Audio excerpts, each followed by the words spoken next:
Hey, Charles, did you just do what I think you did? What you mean?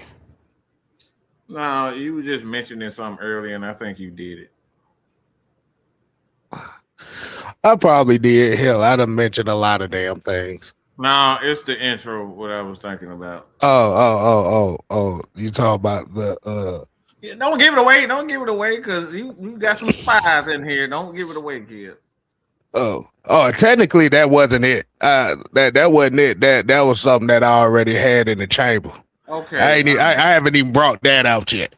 All right. Yeah. Don't give it away. 'Cause Yeah. like I said, we got spies here. They always watching our ideas and using it for themselves and giving us no credit, giving us no tribute, giving us nothing. So Oh yeah, you already know.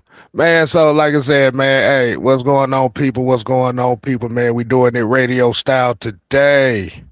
As you see it, it is Thursday evening. I'm your boy, your host, Six Man K Styles. And joining me this evening, as you already know, it is the terrible twosome. The other side of it, it is the Senator Mad Mike Sports. yeah. Hey man, welcome to the Unholy Alliance. But Mike. Like I said, we'll get those details in later. I'll show you what I'll talk about. But hey man, let's go and get right into the show. We got Terry Lloyd in the building, Keyshawn Vlad. We got Miss Sonia. Yeah, boy. We'll put the font on here. So let's go ahead and get right into it. Wait a minute. Can I do it tall? Yeah, there you go. All right, man. So we got a couple topics this evening. Like I said, we're just gonna dabble into some more of the NFL news and rumors going around, as well as we do have a question of QB symbolism versus QB development when it comes to the Atlanta Falcons. But before we get right into that, man, Mike, how are we doing this evening? How you doing this evening, man? I am doing wonderful. All I'm right. doing great. Feeling good. Feeling great. Feeling great. All, Feeling good. all right. Stealth Mode TV. So appreciate you coming in. So before we get started to the main two topics that we have, I say we should go ahead and get right into some of the NFL news and rumors that's been circulating around the last couple days. As you already heard, there was a trade today. Mike, I don't know if you heard about this, but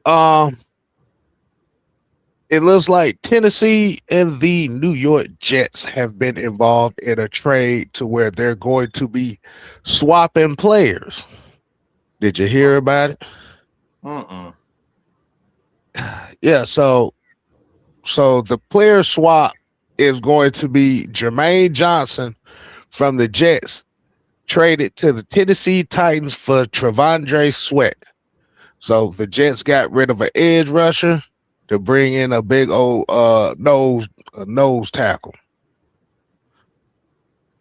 In your personal opinion, man, who do you think was the beneficiary of this, and who do you think was the one that kind of got the short end of the stick? Sal, Yes, I was sir. listening, but I didn't hear shit you just said. I'm so sorry. You mother. Yeah, I tend to do this. this mother right here.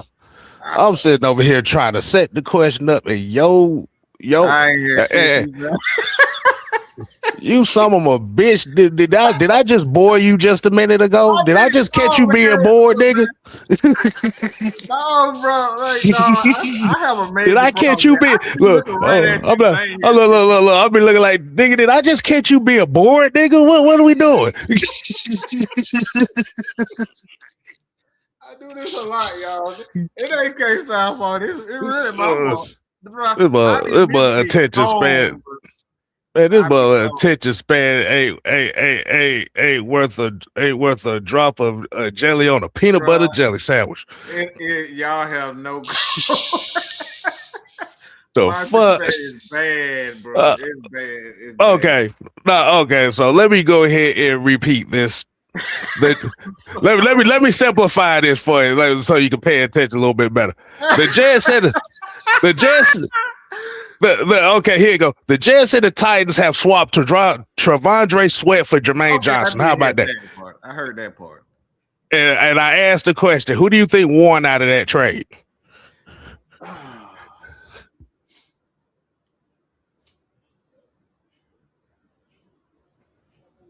That's kind of hard. Well, bro, I don't look. That's the problem. I don't smoke much. I don't smoke often. I only smoke socially, to be honest, and that Kale knows that. That boy got that Garlic Jr. attention span over there, boy. I'm telling you. I'm a social smoker, y'all. I really am. Maybe that's the problem. Okay. All right. So pretty much from what I gathered the information, Jermaine Johnson pretty much didn't pan out with the Jets as they hoped. Yeah. And you know, they pretty much was looking to move away from his contract, move away from him.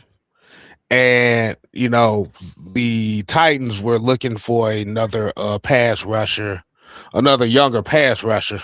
Mm-hmm. So they was willing to take a chance on Jermaine Johnson while also giving up their second best defensive lineman at that point in time, which is Travondre Sweat. You know, they still got Jeffrey Simmons. Yeah, that's what I can kind of see. But Travondre Sweat was just a big space eater right there. So who do you think won out of that deal? It's hard to say that the Jets are going to lose because their defense is always pretty good for the most part. I'm going to just say a draw. I can't really pick, to be honest. It's kind of difficult. I mean, Sweat. Both of the guys got talent, though. That's like I said, that right there is kind of it's kind of hard for me to say. Because like I said, the Jets are very good at, you know, building defenses, no matter what type of, you know, coach.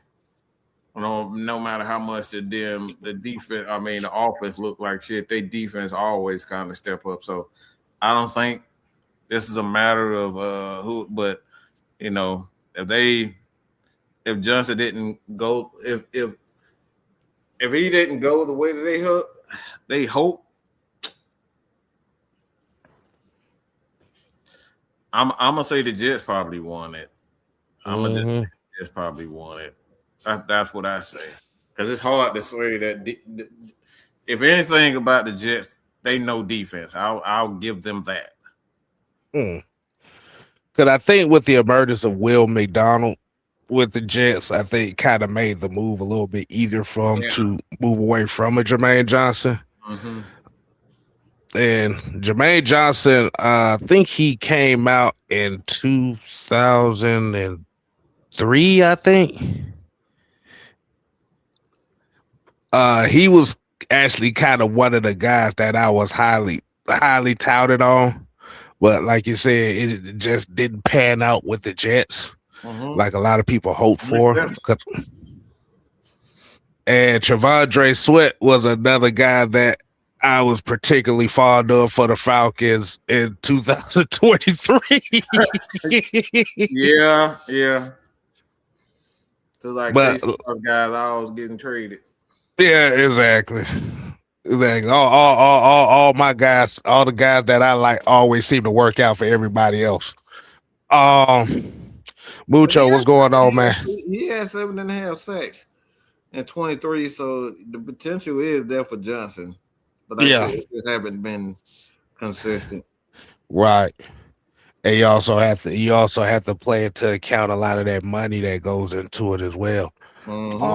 Especially from that edge rusher position. Oh yeah.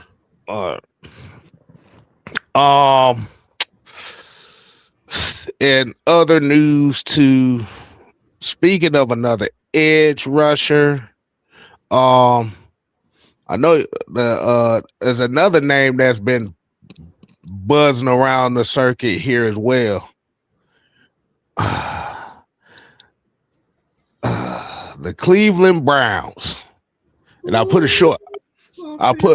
It's two different scenarios that they got going on here right now. And I actually put it short on my channel. Seemed like the Cleveland Browns is desperately looking for a wide receiver one situation, which sounds like to me that they don't believe in Jared Jeudy anymore. And the two names that has come up quite a bit for this situation is Chris Olave and Marvin Harrison Jr.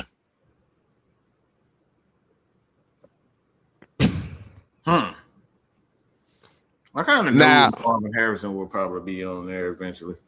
Yeah, because it ain't really panned out for him in Arizona neither. Now, as I go and let me go ahead and pull this up right quick. Pull this up right quick because on the short, I actually did a poll on the short itself, and basically, I asked the question: if this was true, who would be the better fit for the Cleveland Browns? And I got 106 votes out of it, so it was pretty good showing up.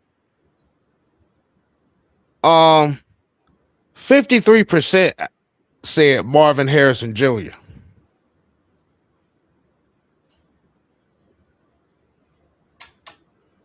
Huh. That's interesting. What's your thoughts on that, man?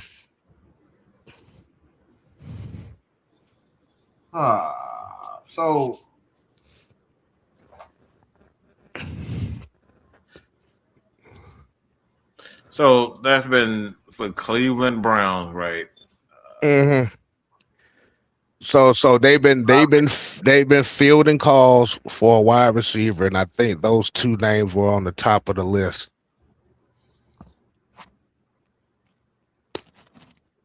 I'm gonna say, I mean, Olave is who he is at this point. I think he's one of those guys with the Saints. He's a high volume guy. He's not satisfied with him having a high volume of numbers. Like he's kind of like Antonio Brown. It's like he's never happy with anything, even though he got some great numbers at receiver. He's just never happy. Like everybody always trying to break records and stuff like that instead of just being good receivers. That's what he is. He's a good receiver, but I don't think that's a good thing for him to go to Cleveland because he's just gonna really turn into Antonio Brown. He go down there because ain't nothing but trouble in Cleveland. But I think the right person that's probably better suited for them is probably Harrison Jr. I think he's better suited for that. Just his mentality. I mean, we know he mute just like his daddy. Motherfuckers look like they got some problems mentally, bro. But yeah, they look like they can't talk and refuse to talk. Yeah. We kind of hear about how gangster Pops is. Like, it don't surprise it. That's a dangerous motherfucker, boy. Oh, that motherfucker is psychotic. Okay, don't get that. But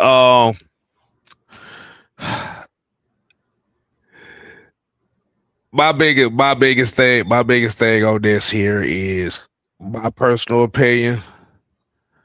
The selfish side of me would say go with Chris Olave, but the realistic part about it is, do you take the chance with the concussion histories? I mean, I know the production is there, but do you take that chance?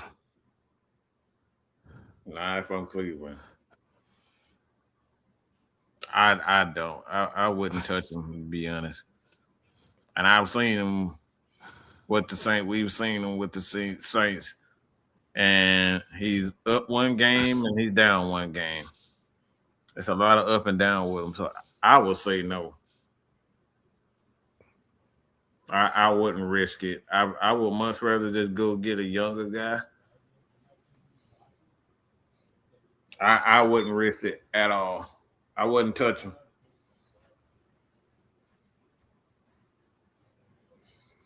Thing is, how long do you think he'll last? To be honest, as a top receiver before he started getting, before he started going downhill, because we know most receivers when they get closer to 30, they start slowing down. They're no longer the same type of. So how many years do you really have with him? I mean, I know the Falcons know about that. Yeah.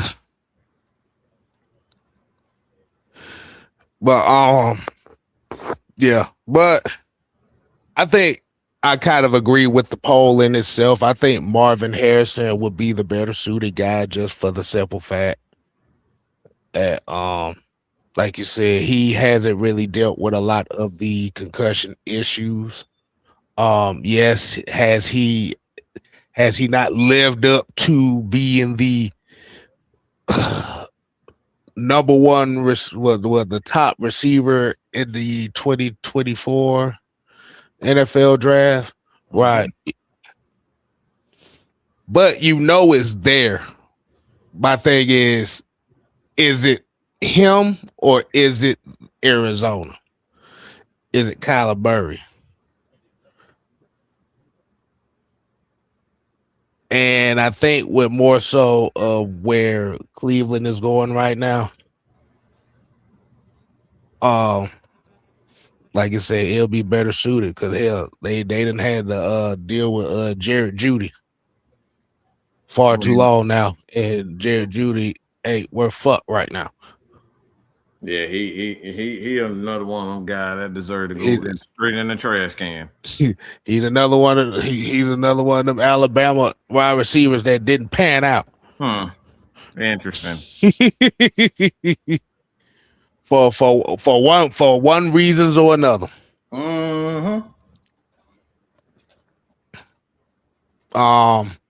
And one more thing that I wanted to throw out here that is some more kind of like NFL related news here. It is actually the first topic that we have for the show, and that is the Indianapolis Colts giving Anthony Richardson the permission to seek a trade out of Indianapolis. Lord.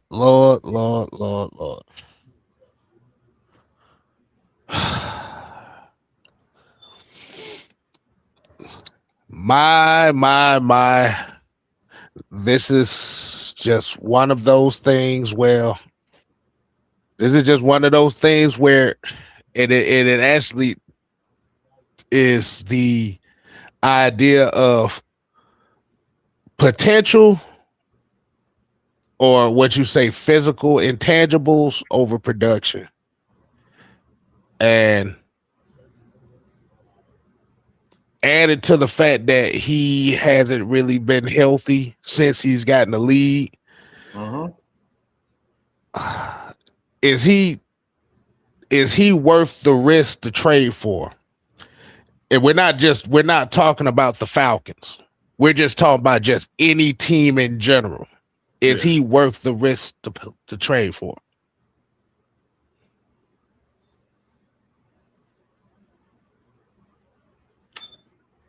Yeah, I mean, I think so. I don't think people realize how bad the NFL quarterback has become. I've been talking about this for the last 3 years. It is terrible. 3 to 4 years you've been hearing me talking about the lack of development and tutoring in football in general. Like you got guys on the sideline in college up here holding up pictures of Bugs Bunny and shit on the sideline, and you supposed to think your quarterback get to the NFL, he's supposed to be smart. You holding up a picture of Bugs Bunny in a shoelace. And that's supposed to mean something. You got symbols of cars and stupid stuff with cars, and it's like, what the hell? It's stuff like that. You sit to yourself and then you wonder why Anthony Richardson and these guys are not developing. You wonder why guys like Mike Penix ain't developing at a certain speed. And Michael Penix came out as one of the smartest ones in the NFL. And the combine. And you wonder why these guys aren't smart. It's like they aren't smart because I was about to say, wasn't Anthony Richardson the same quarterback that threw the ball that hit the roof and everybody made a big deal about the damn roof? Yeah. Oh Lord. Man, he got an amazing arm. The motherfucker threw the ball at the roof. Who the fuck going out there? Boy, can't jump that high. Boy, Darren Bates went off on that shit right there. You talking about, boy, what was the fucking point? The person that makes no fucking sense. Like if the one person need to be mad about that is the wide receiver that ran the go route. This motherfucker threw the ball in the air and hit the roof. What the fuck?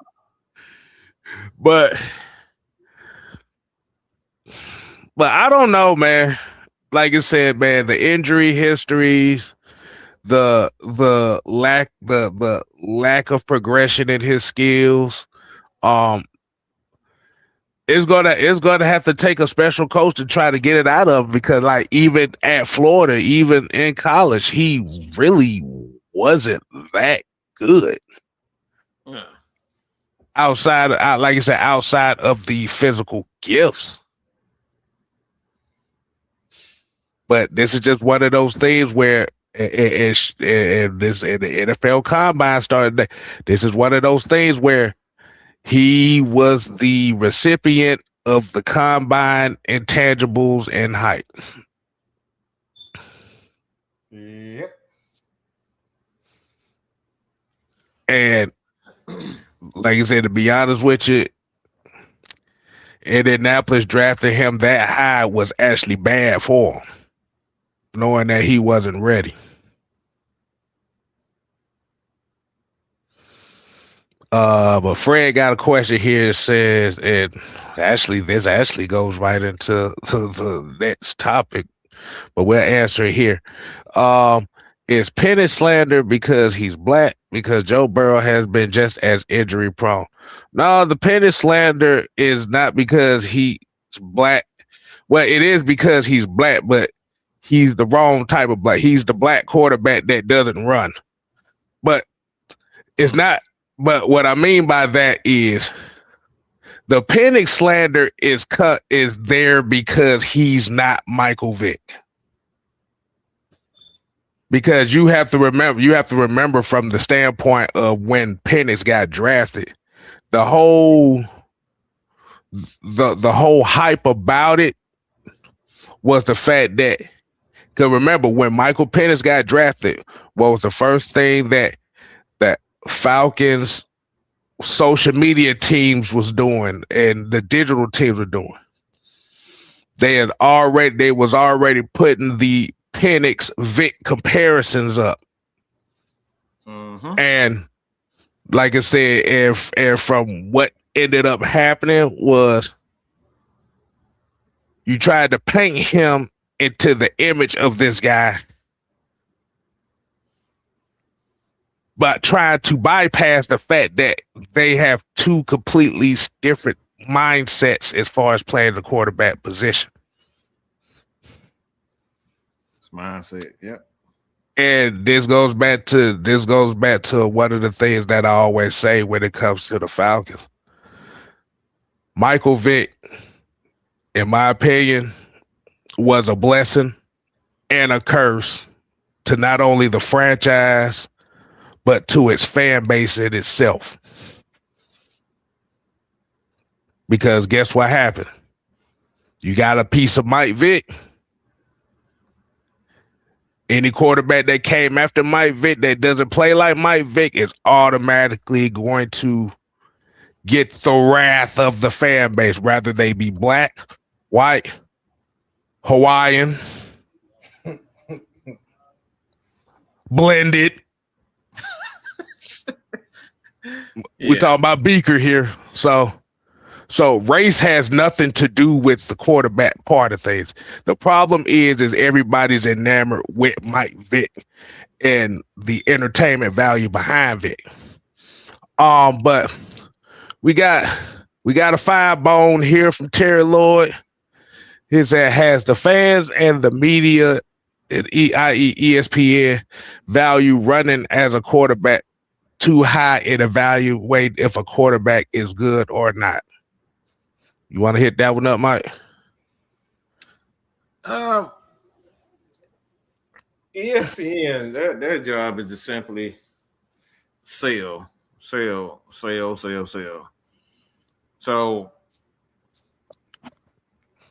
they're trying to figure out where the most money is going to come from. And right now we don't have a 6'5" white quarterback that can't run and who looks like a supermodel. We don't have that right now. They don't have one that looked like Tom Brady and looked like Joe Montana. Okay? We don't have that. Terry Bradshaw was bald, goofy, and stupid looking. You know what I'm saying? Mm-hmm. They wasn't trying to sell no Terry Bradshaw. ESPN is trying to sell anything and everything to somebody. Right. I'm saying all that. It's like running aspect has nothing to do with it. It's more so the ESPNs. They're going to try to give anything. They're going to try to sell anything to anybody. I mean, they still trying to sell us that 7'9" that 7'9" goof troop in San Antonio. He goofy as hell. You can't sell that goofy shit. I know you ain't talking about Wemby. You ain't talking about Wemby now. Yeah, who the fuck? Like, he clumsy. He look goofy as hell on that field, on the court, don't it? Let's be real. That motherfucker is sloop-footed. I say that much. He's sloop-footed. You can't sell people that. You can't sell that type of stuff. So ESPN is selling. Right. So a lot of times it has nothing to do with race. It's about what you can sell. It's not about their skill set. It's about what they can sell. Mm-hmm. Like that dude, Michael Vick, when he came out, like one of the first things that they said about Michael Vick was this dude is going to sell a lot of tickets. That's why. Mm-hmm. That's one of the main reasons why Dan Reeves drafted him, because at the time this franchise was I won't say poor, but they needed to ramp things up with the fans to try to get the fans to come. And Michael Vick was one of the guys in college that was one of the most exciting things in football in its entirety. So Michael Vick was a selling tool.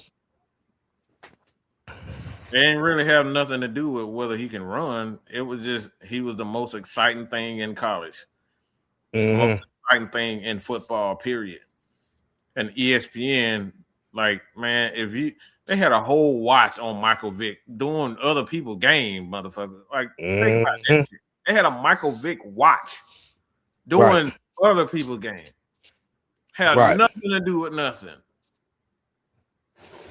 So it's a selling tool. So ESPN only cares about selling. Yeah. And the thing about it is you can sell hope, you can sell a fantasy. Why do you think the off season is such a trying time when it comes to sports? Because it's easy to sell people anything in a football off season. It's easy to sell people anything. False trade scenarios, wishful draft picks, new uniforms, shit like that. Sell.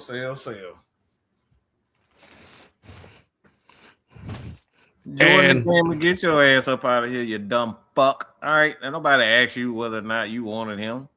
The fuck out of here with that goofy shit. Nobody asked you. Get your ass up out of here, fuck face. I don't even know what the hell that was. They've been talking about nobody wants Anthony Richardson. Nobody ask your ass something. Shut the fuck up.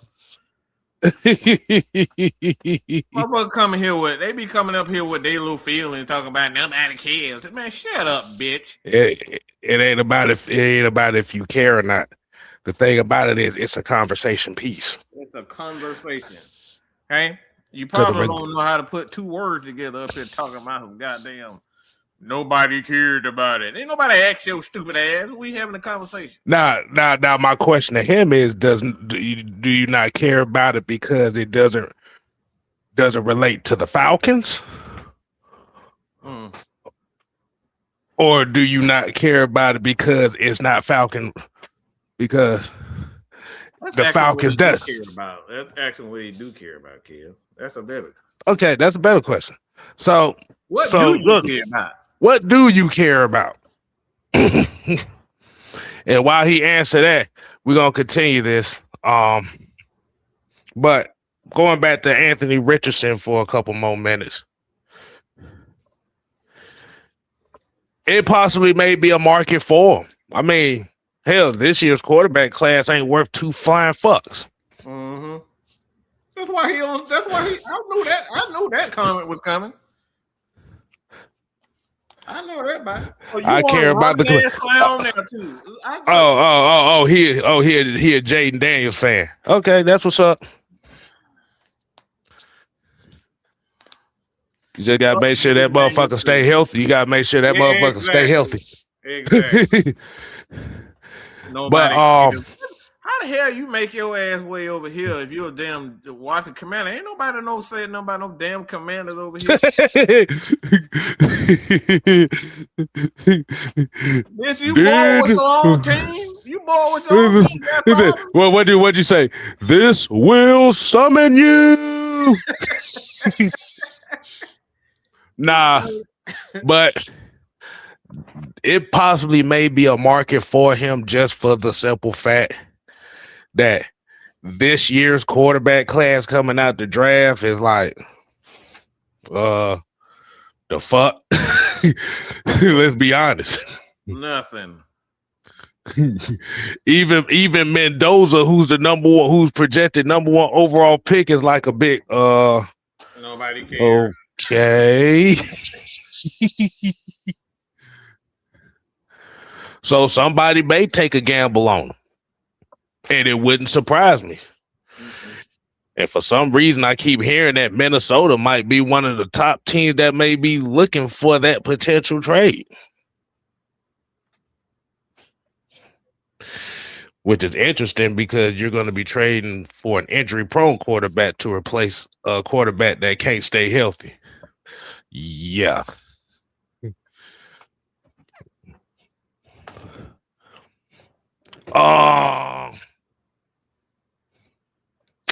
But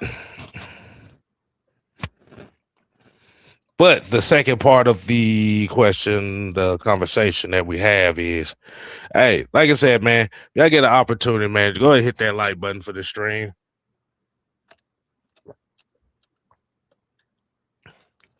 High quality H2O. And Oh yeah. hit that subscribe button if you're new to the channel as well. Make sure you also hit the hype buttons for these live streams too, because the hype buttons definitely do help these streams out as well. So you get an opportunity, hit that hype button. But he said they don't believe in JJ McCarthy. My question is, can you really have a belief of really any quarterback that comes out of the NFL, comes out of college, period, at this time of age? I mean, what can you believe in, to be honest? Mm. I mean, you haven't seen enough to say you believe or not. Like, I don't know what to believe. You haven't seen enough. Do you believe in magic in the young girl's heart? Whatever it starts, there's up magic. And Leo, shut the hell up, cause we been up over here. You just came around, so sit your ass down and watch the show. Do you believe in mad? You see how I did that? I'm singing a song and reading at the same fucking time. Exactly. And Keyshawn, if y'all don't follow Keyshawn Vlad on Twitter, he actually got a lot of scouting stuff with the quarterbacks too. So Mike, you might need to do something with him. Do something like I say, do something with him with that. Keyshawn just need to get his ass on Facebook and find me on Facebook, and we'll put you in the draft group. Exactly. We know how them 20-year-olds, they don't like Facebook. Man, Facebook lame, man. We got a whole group. No arguments over there, man. We need some arguments. We got a whole group dedicated on the draft and the prospects and stuff. So yeah. Mm-hmm.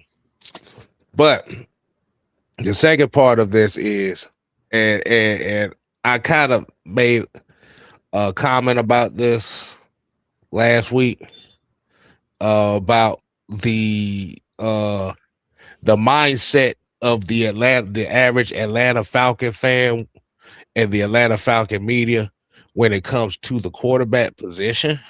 Mm-hmm.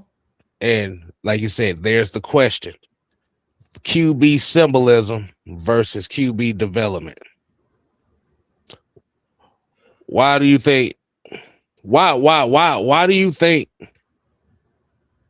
that the symbolism of the quarterback position, and what I mean by symbolism, whether it be a Michael Vick prototype or,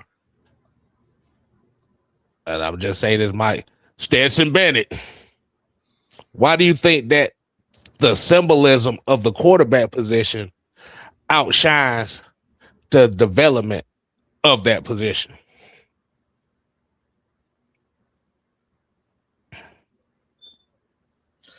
I mean, largely too, because the coaching is just it's self-centered. They don't really care about developmental players. They don't care about the developmental players. It all comes down to coaching. You can't say guys have potential. I mean, you're not willing to help them get to a standard, another spot, or to get better when you just want them to already get it. That's the mentality of coaches now. If they can't get it done in a year or two time, you consider the failure. And that's largely due to coaches they want to get it. They don't want it to be a process. They want to start winning right now, and they want to put up the biggest numbers. So the drive, I think, to be honest, the coaches, they'll put themselves over the players. They're looking to accomplish certain numbers. They've been number driven with these stupid analytics. Like, numbers for coaches now has become the end all be all. Like, if our offense get X amount of numbers, that means that I'm in the top in regards to that particular position because look at the first year with Zach Robinson. All they did was threw up a whole bunch of numbers. They didn't really improve anything. Which was very interesting in that first year was Zach Robinson, where the very same complaints that we've had about Michael Penix in this year's offense was literally the same complaints that we had last year with Kirk Cousins running the majority out of the pistol. Mm-hmm. The same complaints. So they're just number driven, and a lot of times the players suffer, the quarterbacks suffer because the coaches are number driven. So to be honest, I don't think a lot of this is the quarterback's fault. Because if you do what's necessary, there's been a consistent scheme when it comes down to the development of a quarterback and the development of the offense and the development of the offensive line. It's always been run the ball, time of possession, easy throws until he gets comfortable.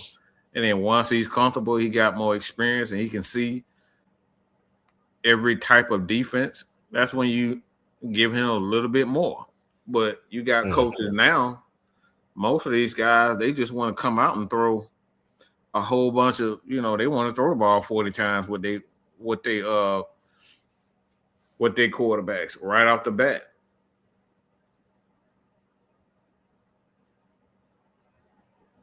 Yeah. So the way you kind of explained it in a interesting because, like you said, development always tied to coaches and symbolism is always tied to fans.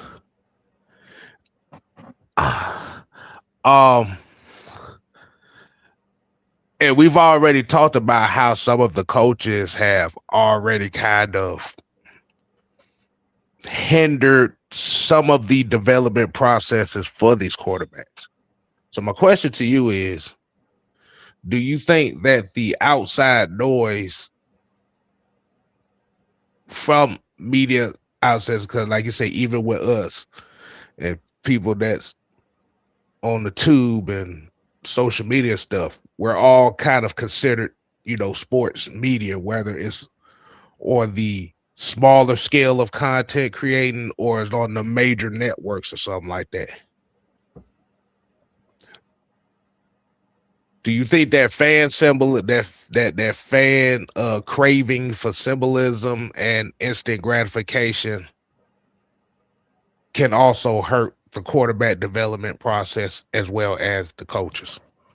I mean, there's always the case, but fans could be manipulated.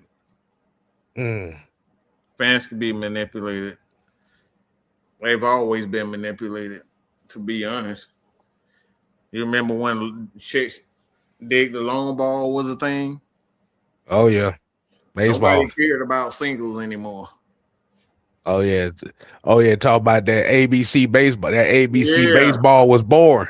That shit was done. That's when we saw Mark McGuire, Sammy Sosa, and Barry Bonds hitting 50 home runs. The summer of '98. Nobody cared about that no more. The summer of '98 that saved Major League Baseball. The home run chase that saved Major League Baseball. I remember that. And then the Braves tried their own little version of chicks dig the long ball. And Lord have mercy, that experiment failed miserably. Ooh, boy.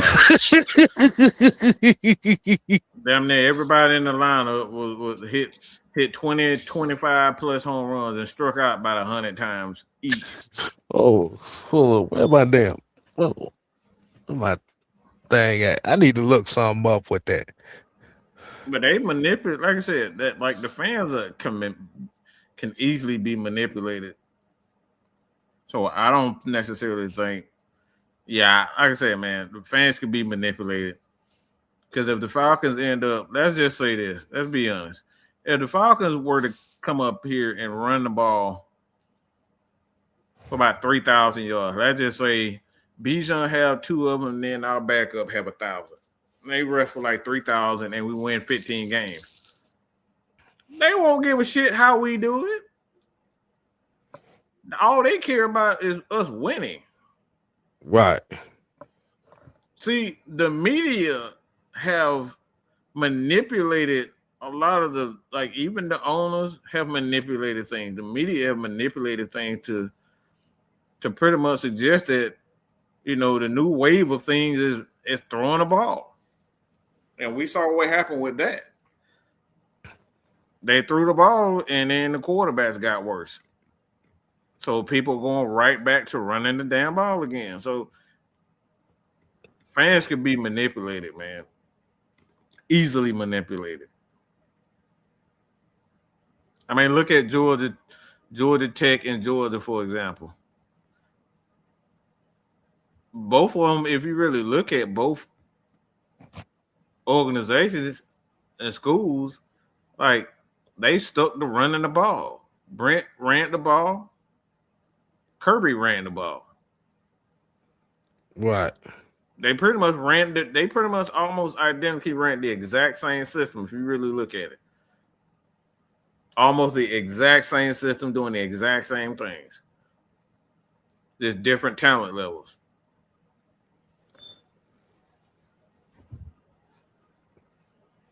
That is true. Quarterback that can run, quarterback that can throw, offensive line, and some damn good running backs. The only difference with Georgia is, like I said, just the talent. All right. I finally found it. Lord have mercy. Damn, these strikeout numbers was bad. Jesus Christ, these was bad. This just off subject, Mike. I just want to look at this. Okay, so now remember the 2013 Atlanta Braves. Remember, that's the year we lost to the Dodgers in the divisional series.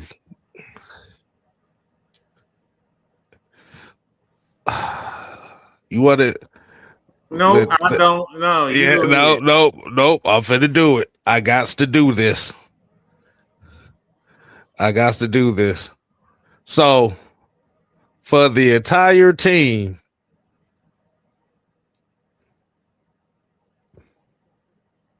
they had 1,384 strikeouts. How many games? That was for the full season. But if you're talking about the starting line, if you're talking about the starters, well, hell, I'm just saying that's close to 10 strikeouts a game, y'all. Yeah. Because you had oh God. Yeah, Freddie Freeman struck out 121 times. Dan Ugler, 171. Chris Johnson, 116. Justin Upton, 161. BJ Upton, 151.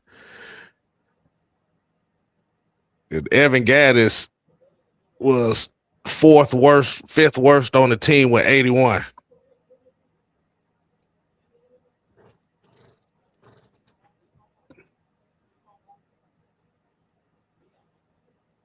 Yeah. Mm-hmm. Yep, that's what happens when you follow. Keisha said Raheem Morris manipulated Falcon fans. Yeah, he gaslit the fuck out these fans. When that motherfucker said we not gonna have no identity, our identity gonna be balanced. I was like, that's code for stupid, okay? That motherfucker don't know what you said that's code for we don't fucking know. Yeah, we don't fucking know. We just gonna wing it. But like you said, it also goes back. Well, let's go back to the symbolism part of things. Because one of the biggest talking points that a lot of people had about this Falcons team and how the Falcon team need to be built was based on the culture. whatever the fuck that means. But Yeah, like you said, just based on culture in itself, I kind of felt like it was just a get out of jail free card for Raheem Morris and Terry Fontenot to really do whatever the fuck they want to do. yeah. Now you may look at me and say, "Man, you thinking too deep into this," but you think about it. If the number one thing that a lot of people had to say about the Atlanta Falcons, how the Atlanta Falcons needed to be built, was based on the culture of the city, and that was the number one thing that was said, which goes back to the symbolism part. You pretty much gave them get out of jail free card. You can do whatever the fuck you want. Chuck E. Cheese. What do you say? Chuck E. Cheese tokens for free. Not Chuck E. Cheese. Good God Almighty. Mm-hmm. Didn't have that motherfucker didn't have the slightest idea what he wanted to do.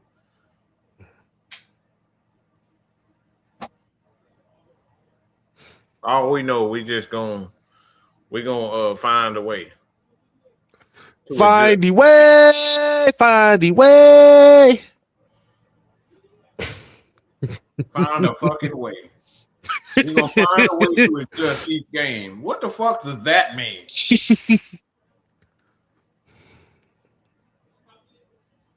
And then we hear Jeff Olbrich talking about we was out here doing shit that never been done before. Man, shut up.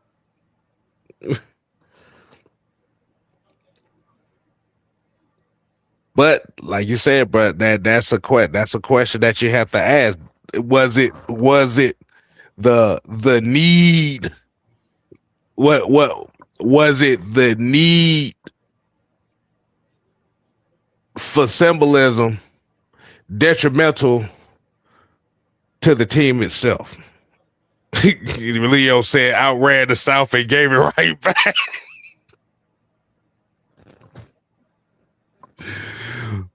Lord, the need for symbolism.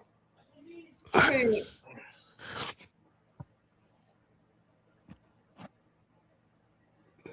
because the thing about it is, if you look at a lot of Falcons conversations online, it always comes back down to that. It like no matter what, it always comes back down to the idea of symbolism.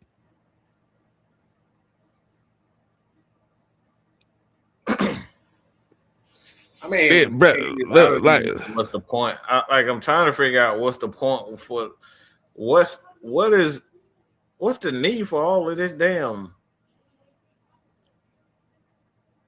symbolism? I don't even know where that came from. Like, where did that came from? Where did it come from? I don't even get it. Like, why are we so infatuated with symbolism? I mean, so infatuated with culture.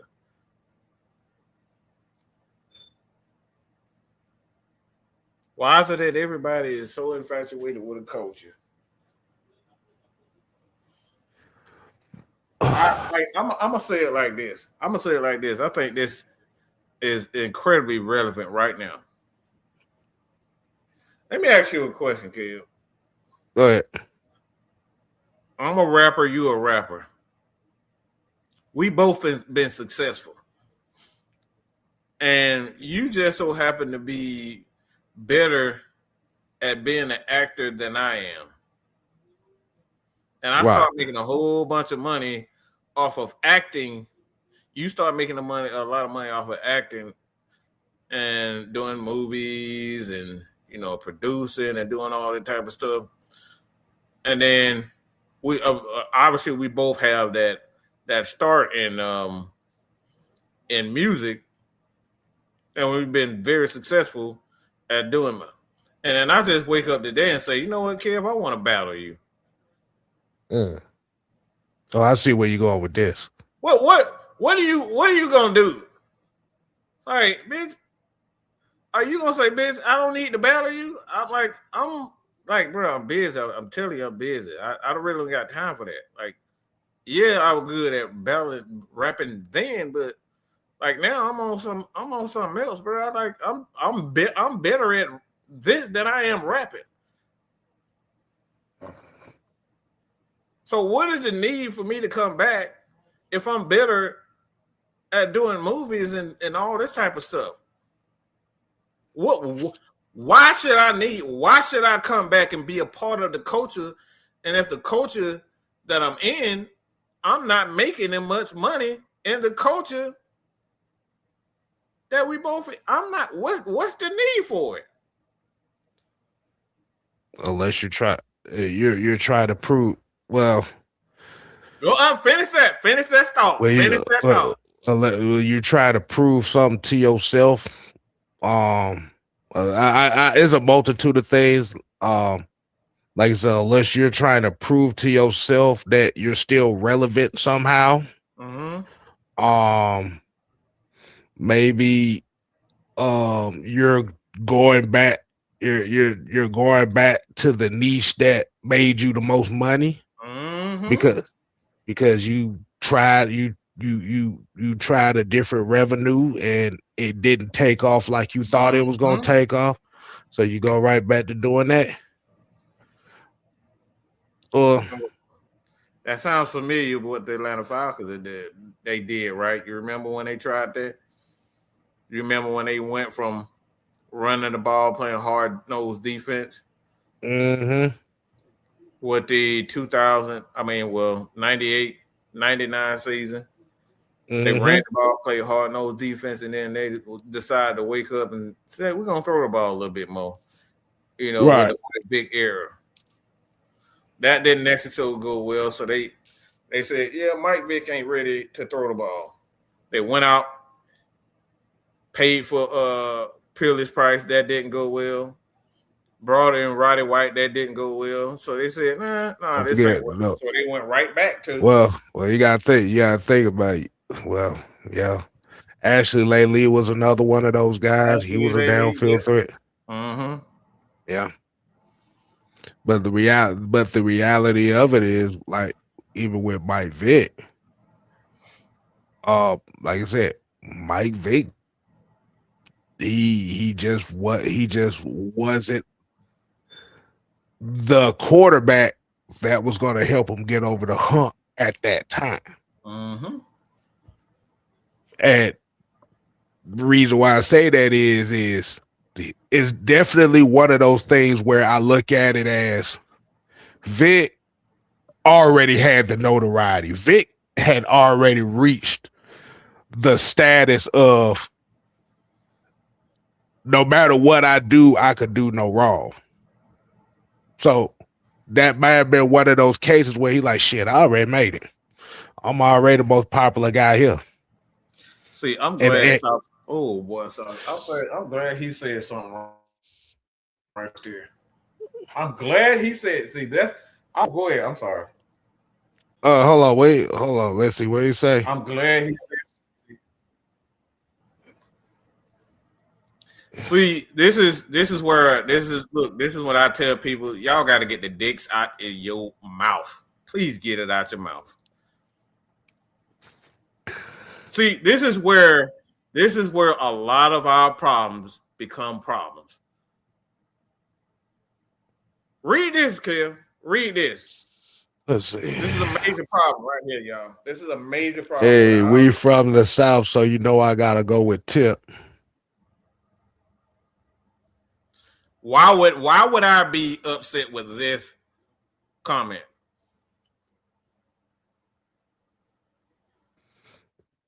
Why would I be bothered by this comment? Why would you be bothered with it? Whether because it's a blind loyalty? You just following shit just to be following shit. This is the same thing when we talk about with Michael Vick. He sucks. He failed. And just because he was an Atlanta Falcon, y'all want to blindly go behind this man. Oh, he from the South. I got to go with Tip. Just because he's from the South. Matt Ryan has been the greatest thing in this city since Chipper motherfucking Jones. Guess what? Nothing. No respect. T.I. went out his way to shit on this man Southside. Do you remember that? He don't represent us. Y'all niggas follow Tip around when he literally shat on the man that got us, made us hundreds of it wasn't even just it wasn't even just matter. He shitted on the whole organization for not bringing back Vic. He shitted on the whole organization for not bringing back Vic. He shitted on the whole organization, and we up here talking about, man, I'm from the South. Matt Ryan was representing the South. He still shat on him. That's why I will always and forever say this, and I don't care what nobody said. Matt Ryan is the greatest villain the Atlanta sports scene has ever seen. Come on, man. He's the greatest villain of all time in all-time Atlanta sports. Come on, man. We gotta be. That blind loyalty shit is exactly why the Atlanta Falcons are sitting right where they at. Because we got motherfuckers. I can say this with a straight face. The only motherfucker that I can say, and I don't really like the motherfucker like that, and them damn Migos. They represent Atlanta. Whether it's Hawks, Georgia, like they always everywhere with anything Atlanta. Well, except for Tech, so you gotta know that. Except for Tech, you gotta throw that in there and see. Like I said, yeah. The only representation, the only representation we really get is Roman Reigns and Sheamus. Yeah. That's about it. We get the tribal chief around here. That's about it. The tribal chief hard. You know what I'm saying? That's it. But like this is the stuff that I'm talking about. We blindly follow guys because they represent something that I want to represent. That's a problem. Instead of giving motherfuckers they credit for what they actually is, Tip didn't get what he wanted and he thought he deserved, so he shat on the whole organization. Mm-hmm. He shat on everybody. On live TV.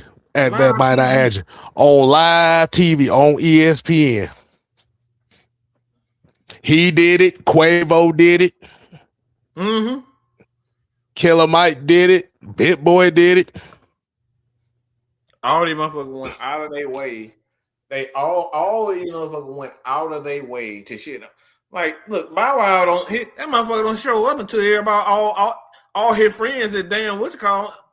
Oh yeah. Oh, you talk about when So Def showed up at the NFC Championship game.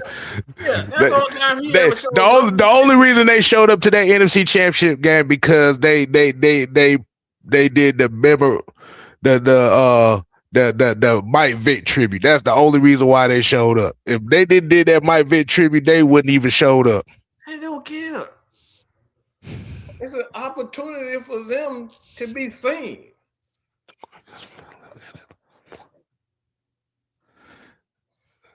And they go out of their, like I said, they go out of their way. All of them go out of their way to get on national TV to embarrass. And then we say, yeah, man, I'm a roll with them.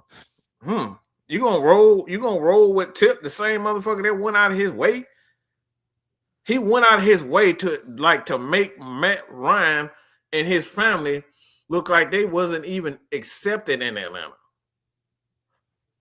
He went out his way to do that in front of the world, and then he got a problem with 50 Cent going out his way and saying, nah, bro, I'm good on that. I got some other stuff going on. I don't need to rap no more. Now you mad.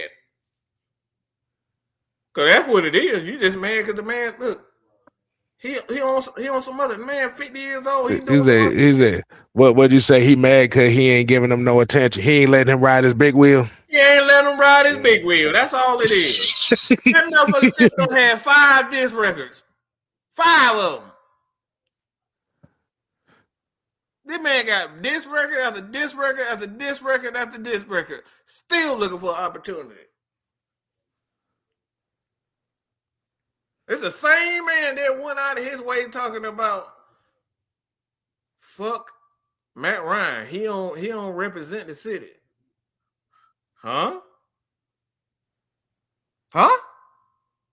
He said that in front of Stephen A. Smith. Y'all want us to pull up the y'all want to put up the audio so y'all can hear for yourself? Should we do that, Ken? Oh shit. Look, all I'm saying, we don't have to. All I'm just saying. Hey, if you got it, but you can pull it up. Shit. Hey, you pull it up right there.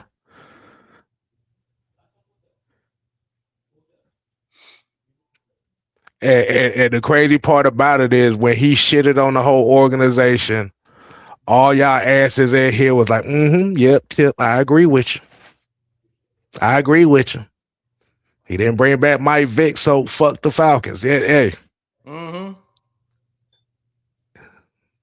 About 75 to 80% of this Falcon fan base was like, yep, Tip was right on that. Fuck the Falcons. Mm-hmm. The 85%, the 90%, they were like, yep, tell it how it is, Tip. Yeah, fuck the Falcons. Man, don't nobody care, man. And then had the audacity to get mad at the Falcons for choosing some trash ass reggae rapper to do their theme song for the season. Man. Come on. So you gonna shit on my name and then get mad because I don't choose you to represent me? Yeah, nigga, you can kiss my ass on that.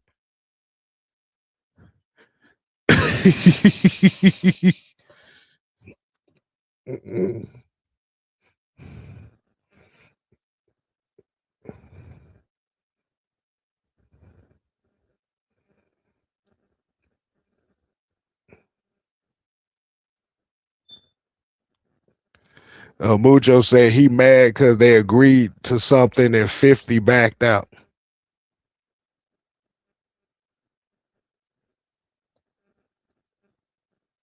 But he didn't give a time. The thing is, he didn't give a timetable on when he was going to do it.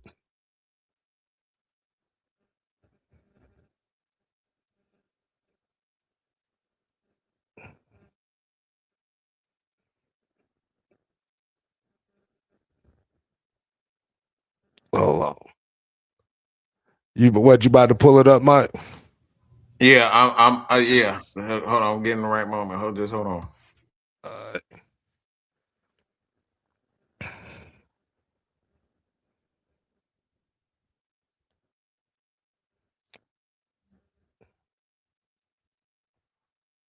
Yeah. Like you said, rather you T.I. fan. Like I said, I'm a T.I. fan too. But like I said, the reality of it is, whatever he got going on with 50, rather he backed out of it, not. So what?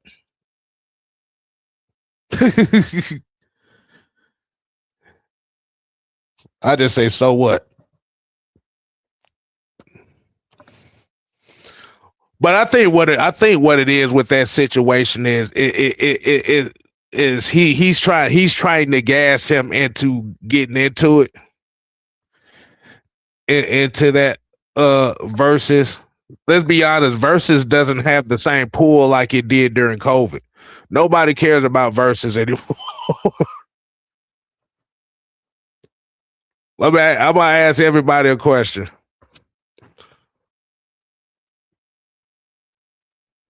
When the last time did you? What was the last versus you cared about?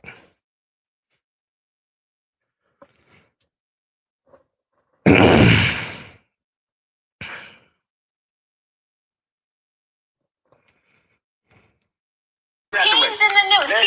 Okay, I got it right here. This is what this man said about Matt Ryan. Hire your GM, and now your owner, Arthur Blank, comes out and he's like, "Yeah, I don't know what we're about to do with Matt Ryan." So if you were in charge, what would you want to see happen?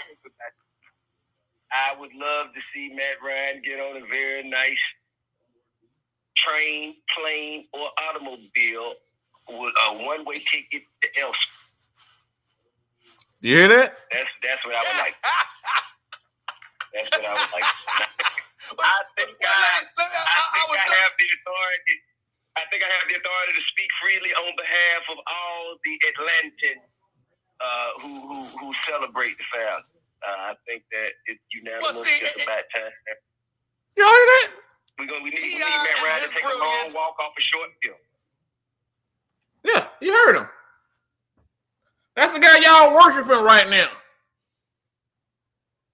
That's the guy that everybody in Atlanta, because he's from the ATL, Shawty. What my name is. This man shitted on the greatest quarterback, talking about he can't wait for him to get the fuck up out of here. Train, bus, or automobile up out of here. And he has the authority to speak for all of Atlanta. Bitch, please. Who the fuck crowned you king in this motherfucker? Because you did it. Who crowned you? You crowned yourself as king of rap, but not king of sports. I don't know who gave you that authority. You gave yourself that authority. And I'm here to tell you, pimp, anybody can send it to him. I don't give a shit. Nobody crowned him king when it comes down to this sports shit. I'm not even the king of this shit. For him to go out and see, this is the hypocrite. This is why I'm looking at him and his whole shit with 50 right now. It's so hypocritical. It's so hypocritical. You going out of your way to shit on a man that has spent Matt Ryan has given so much money back to this community. Look it up. He's made so much money for this organization, the fan base. I mean, let's be real. Half the time when y'all was buying all y'all damn season tickets, the only reason why y'all was buying the season tickets because we was winning. Nobody buys season tickets when we fucking losing. So y'all motherfuckers have made money off of Matt Ryan's winning. Y'all made hundreds of thousands of dollars off of selling y'all tickets, y'all season tickets, because I know. I've seen it. So this man has done nothing but add to the city, and yet we got guys like T.I. going out of his way and say, nah, fuck him. He don't represent Atlanta. Get him the fuck up out of here. I'm gonna stop talking now, man. I'm gonna stop talking. Now Tip might make about goddamn 6 diss records against me now. Okay. What you gonna talk about your what you gonna talk about your bug out of ass? That's what he gonna say. Yeah. Your bug out of here, nigga. Fuck, nigga. Who the fuck you talking about? Fuck, nigga. Mm-hmm. Get the fuck out of here. Who the fuck crowned him king over Atlanta? Fuck him and all these motherfucking celebrities think they speak for all of Atlanta. Who the fuck gave y'all authority to speak for everybody? The fuck out of here. He represented Atlanta, man. He represented Atlanta. I'm going with Tip because he from Atlanta. Man, fuck.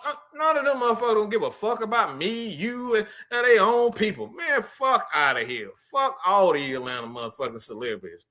These bitches don't give a fuck about nobody but themselves and the dollar bills, y'all. Let's keep it real. Vic shot y'all motherfuckers. Yeah, Vic shot y'all motherfuckers a finger so quick. When y'all turned on him, the fuck out of here. Get the fuck out of here. I think a lot of people kind of forgot about that part of the game. But that just goes back. That goes back to the symbolism part of things, man. Like you said, once a certain aesthetic is fulfilled, then, like you said, it's pretty much a get out of jail free card, and that's kind of what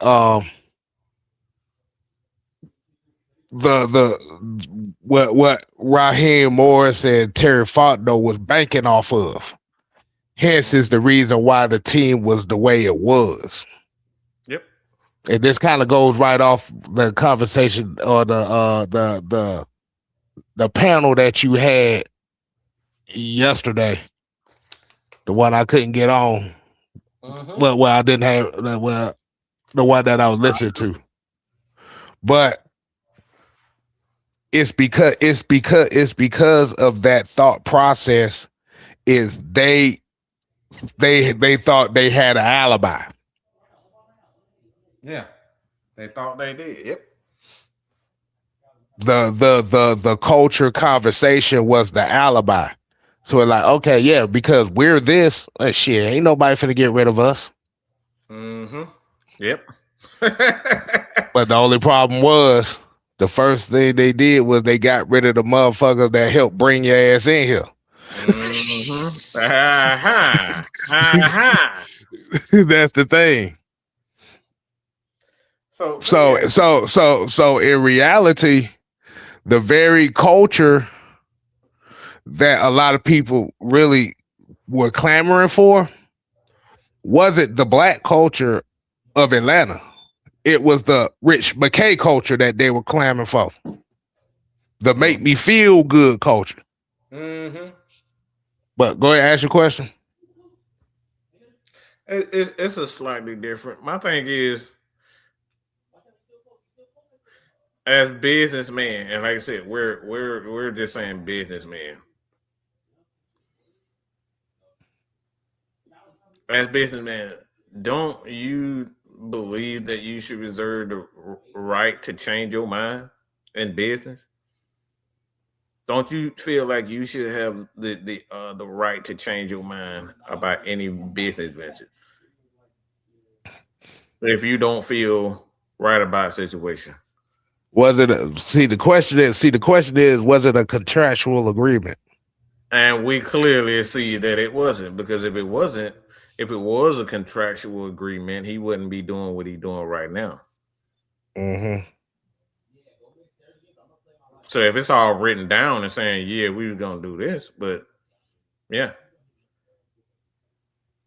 I would never tell anybody, Kev, about like or me and Kev had a falling out because I expected Kev to do this and he just couldn't do it anymore. Sometimes shit just fucking changes. Look, I'm making $100 million off of this. Like, I know I said this, but hey, Kev, I'm gonna have to put that on the back burner a little bit. Like, I can't do it, bro. I'm making $100 million right now. That's only $12 million I'm gonna make with you. Like, what's more important, your word or making that $100 million? Well, you got to keep that word, because the thing about it is even if you do have a falling out over a disagreement or a difference of ideals, if you keep it out of the limelight, like you said, it is easier to reconcile after all the details and stuff get worked out. That's the point, Kill. That's the point right there. It don't matter if I break a contract. It don't matter if I break it, my word, or break the contract. The biggest thing that you want to do, it ain't everybody's damn business. This between me and you. Me and Kev we gotta knock each other head off in the background. This ain't got nothing to do with the whole world. Right. You put it all in front of the whole world. Because what it is that the whole world is going to gaslight it into something much worse than what it need to be. Yes, exactly. That's where the true sucker shit comes in, is when a personal issue becomes public. Let me say it again. That's when shit get real fucked up and people start losing their lives, is because a personal matter has become public. It should never, any disagreement, whether I'm dead ass wrong, should never reach that. It should never reach that. It should never reach to that point. Right. You always want to be a man of your word.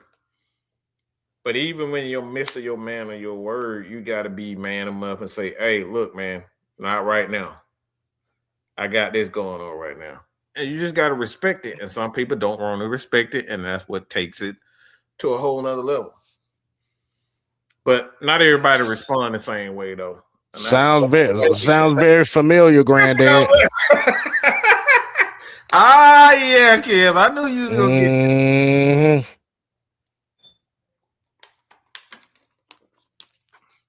that. Sounds extremely familiar.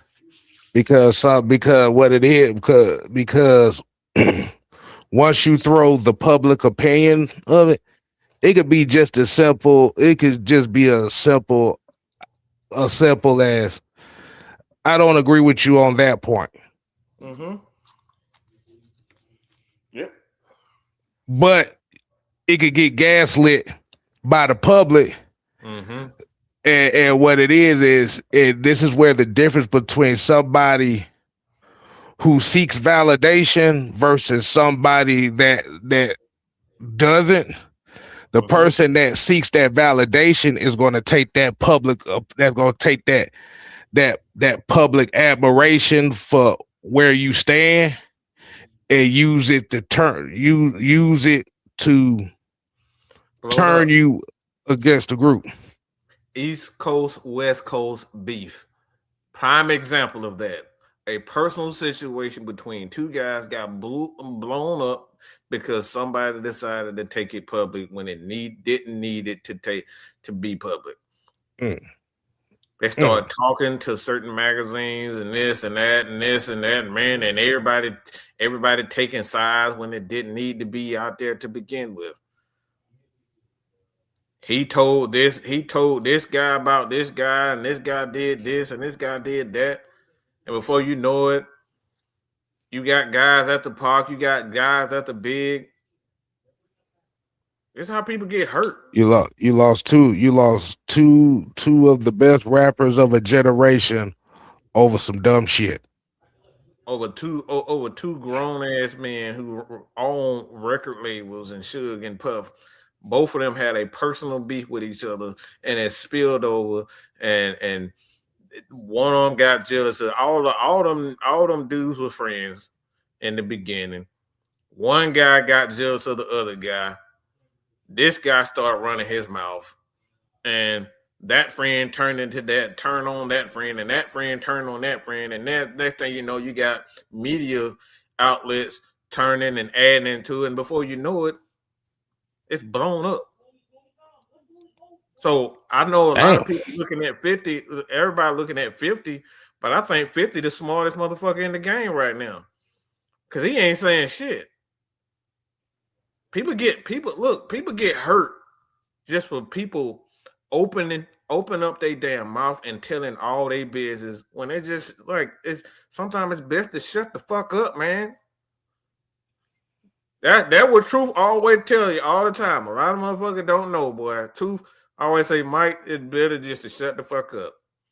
He tell us that shit, kid. Tell me that shit all the time too. Just shut the fuck up. I know you got the right to feel upset, but it's best to shut the fuck up because this shit could get real. It could get real ugly. We've been down this road before. And I know we didn't want to take it to that turn, but look. Like I said, boy, you ain't doing nothing but preaching the choir because that's all we've been dealing with for the last 5 years doing this shit. That's it. That's all we've been dealing with. We've been doing. That's really what a lot of the people's issue with us is some personal shit that ain't got nothing to do with nothing, and it got gaslit by the public. Let me say, hold on, kid. Let me say this, Moose. What the fuck is so funny? What the fuck is so funny about a child going at a motherfucker can be at that? What's so fucking funny about that? What you say? King is on 50's neck. See, this is the stuff. This is exactly what I'm talking about. What's so funny about that? People can get hurt, bro. You got two guys with money, and then we got us as a group of people gaslighting this shit. Oh man, that man 50. You gonna let him talk about you like that? Oh shit. Both of these motherfuckers got money to put something on somebody's head.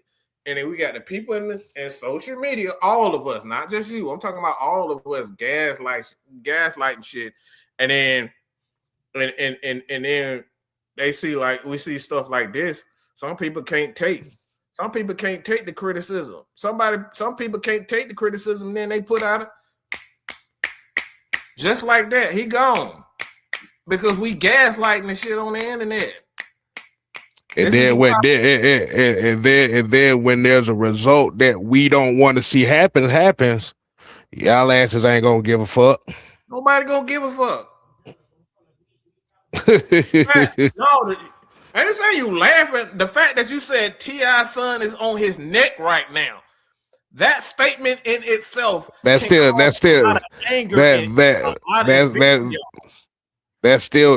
gassing the situation up, regardless on how you feel about that. Mm-hmm. That's still gassing it up. Anything you say can be misconstrued, so that's why we over here a lot of time we like, bro. It's been so many instances where a lot of y'all don't know we've kept so much shit inside. Almost everything that have been pointed against us have been coming from other people. I'm still trying to figure out this goddamn rumor that everybody's scared to say. We still trying to figure out what the rumor is about us. If the rumor true about y'all, what fucking rumor? Mm-hmm. And it was probably something gassed up by a bunch of motherfuckers that don't like us. I mean, but like I said, the thing about it is if they scared to say what the rumor is, there's probably something stupid. It is. It's probably most likely something stupid. Is either something about somebody being mean or assholes. Mm-hmm. Yep. So all we saying is, man, it's just like I said, sometimes it's just best to leave shit alone. That's because the shit could get so much worse than what it is.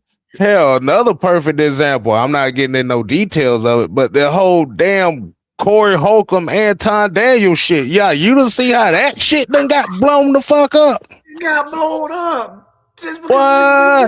Boy, it went between a disagreement between two motherfuckers. Now you got all this other shit involving like 20 other people coming out. Man, I'm gonna tell everybody about your wife. I'm gonna tell you about your mama. I'm gonna tell you about your son. And they said it in it. You said it in the comments. It started because 50 Cent backed out of agreement, allegedly. We don't even know if that's true. So if a nigga, if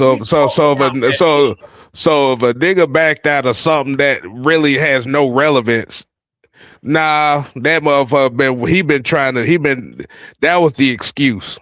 That was an excuse to just get at what it's. That was an excuse. You never see. This is why people always say it's time. It's the best thing you can do, especially in the rap game, is to make the money and get the hell up out of there. Do fashion, do movies, whatever. Get the hell up out of the grab. 50 did it the right way. He got around the entertainment industry. He got around the right people, the right billionaires. He made the right moves. Get out. There's so many people in the music. What was the they just did an investigation on what's called. They found out that he was murdered, killed. The lead singer, god dang it. For what group? Committed suicide. Lazy committed suicide. Good God Almighty. Damn. I can't think of the fucking name right now.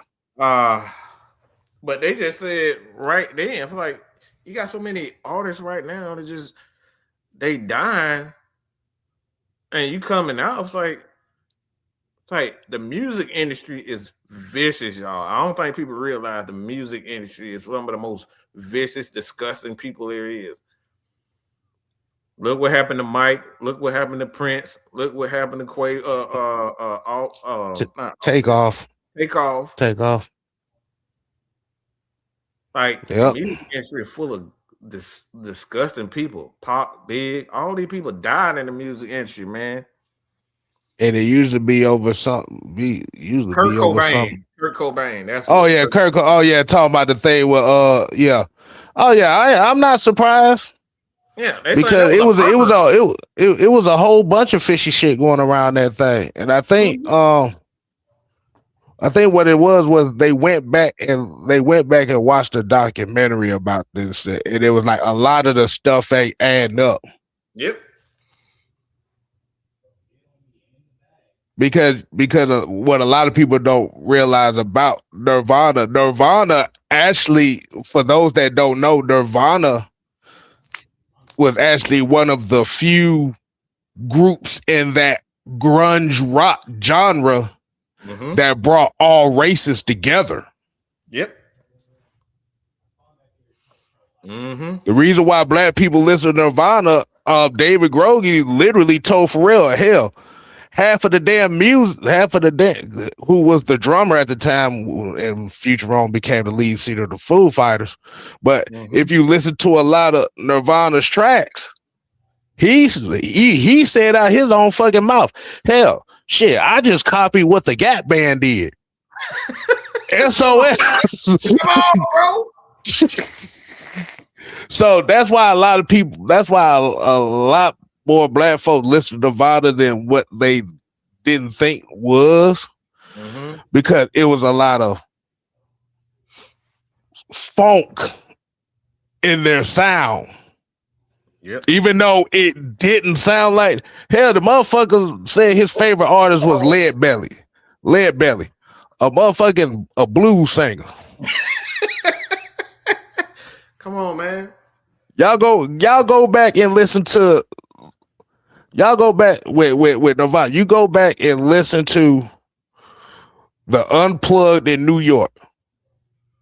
If you listen to the very last song, Where Did You Sleep Last Night?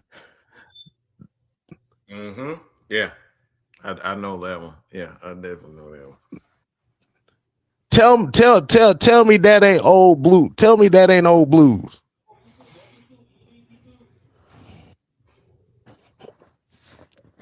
You gotta be careful what you say, man. Like I said, shit could be blown out of proportion, and that shit ain't funny. This shit ain't funny at all. King Von, all of it.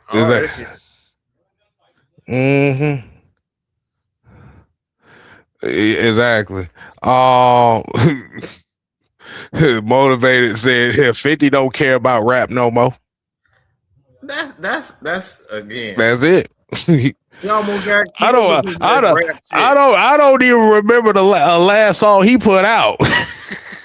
Yeah, he put out soundtracks for movies. That's the music that he do. He just put out soundtracks. He don't care. Look, man. Like I said, man, I have so many people that I went to school with that was in the music industry. One of them just died, bro. My homeboy just died. Look, he hadn't had the album out in a long time, because he got. Look, man. Look, he got caught up in an alternative lifestyle, and I'm not talking about sexually when I say that. Alternative lifestyle, y'all just use our imagination with that. But he got caught up in just the wrong things and being in the music industry. Like I've seen it, right? Just passed away. He tried to get right back into it, tried to get right back into the hustle, and he got right back into that lifestyle, and it took him out. I know a lot of people that I grew up probably gonna be upset with what me saying this, but I gotta keep it real, yo. Like, is that music industry is not. Look, bro, I'm telling y'all right now, the music industry is nothing but drugs, sex, and treachery. That's it. So you make a little bit of money out of it, get the fuck up out of there. Yeah, that ain't even just the music industry. That's just fame in general. Fame in general, yeah. That's fame and clout. Yep. It's a price. What did the $1 million man always say? Everybody got a price to pay. Well, that's the IRS. That's what IRS say. Everybody's got a price to pay. Yep. Exactly. So you think this shit is free out here? Nah, this shit ain't free out here. You think align yourself with certain people's gonna give you some free clout and free attention? No, it's a price to pay for that. Because guess what happens? See, this is why I'm not getting caught up in this King T.I. stuff. Because guess what? Somebody's not gonna have the same mentality that 50 has and say, man, screw that little nigga. Ain't nobody T.I. Look, somebody else ain't gonna let it go. You might run into a motherfucker who really don't give a fuck. Right. And he not gonna take no L for nothing. Like you setting it, like man, like I said, man, it's situation. Look. Like I said, at the end of the day, it ain't none of my motherfucking business. It ain't your business. But at the end of the day, people need to learn how to shut the fuck up, man. And stay out of other people's fucking business. That right there is where it comes down. You got a motherfucking problem? Look, it ain't my problem. Mind your motherfucking business. Stop putting everything on social media about how everybody did this and everybody did. Keep that shit to your motherfucking self in-house. Mind your motherfucking business. Because all it comes down, Mucho, is manipulating. And once you manipulate, that shit can get so far blown out of proportion where it's like you can't even you can't make it up. So when Kel say it ain't my motherfucking business, that's the way it need to be. Ain't my motherfucking business. That's why, look. That's why we made the declaration with all this other shit. Like I said, like I told Mike them before, I waved the white flag. Serious about growing on YouTube. This is for. That's it. Look. I'll be dead to y'all. That's fine with me. That's cool. We know where it could go. We know where it could go. People don't threaten to kill me and kill. I think it was about 3 times already, but it's all part of the game. It's it, yeah. It's the internet tough talk, but like I say, it's all part of the game. That's it. Yeah. Over Matt. Guess what? It was over Matt Ryan. Just think about that for a second. Something dumb like that. Come on. Yeah. Man. Those death threats was over Matt Ryan. Think about that for a second. Death threats over Matt Ryan, yo. That's literally what it is. And Lamar Jackson. Yeah. I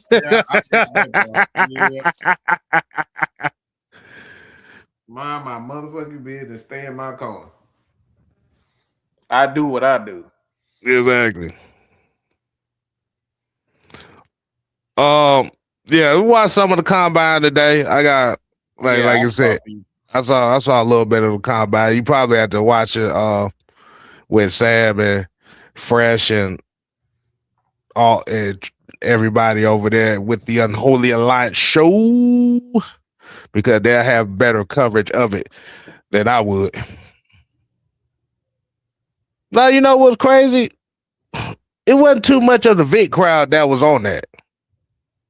What? No. Wait a minute. It said probably Vic too. Yeah, it was. No. I'll take that back. Yeah, that was the pro Vic crowd. Yeah. What are you talking about? No. He said probably Vic too. Mucho added something else to it. I ain't get whatever. But I'm about to say we about to go and get up on out of here. I am hungry. About to brew me up some tea. Yes, I'm about to put me a kung fu movie on. And we about to be good. So until next time, people, we ain't here to play. Oh no. Or we here to stay. Oh yeah, dig it. You ain't gotta go home. But you gotta get the hell up out of here. Oh yeah. Deuces.